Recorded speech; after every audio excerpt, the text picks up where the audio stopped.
All right, kindergarten, go for it. What do you know about teen numbers? Go for it. Inviting students to rationalize why they came up with an idea is a really powerful way to make that idea more memorable, more sticky.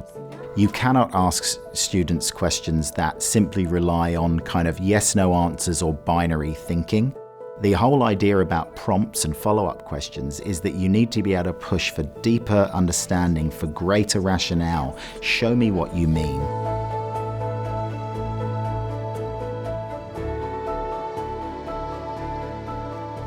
You have a variety of resources that you could use. When you go back to your seats, you're going to show, how can you show this number? I really wanted them to understand that in decomposing teen numbers, that there is a full 10 and extra ones. Gosh, mathematicians. I'm seeing friends use 10 frames. I'm seeing some friends use some tally marks. With my lesson, I started with a visual representation. And then from there, the students had a more concrete experience with hands-on math tools. And so tell me about this. What'd you do up here? I put it 5 and 5. Okay. And then I put it 5 extra ones. And then the students were able to write an equation to match. 10 plus 5 equals 15. 10 plus 5 equals 15.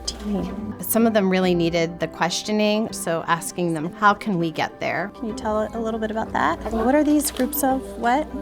Tally marks. Tally marks. And how many are in this one? What she was doing was not necessarily getting them to sort of regurgitate some procedural list of steps that they went through. She's saying, talk me through your thinking and how you got there. That does a great job of connecting their experience of what they engaged in while still giving them the invitation to rationalize. So you have a full 10, right? How many do you have over here? When I ask the right question, I can really see just the light bulbs come on.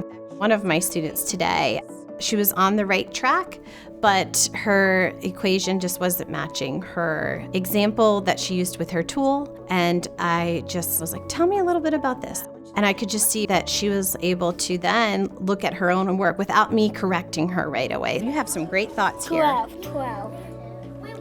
I love how you self-corrected. That's a really, you used your math tool, right? And I've really tried to do a better job with asking them to look for their errors and their misconceptions before me telling them what they did.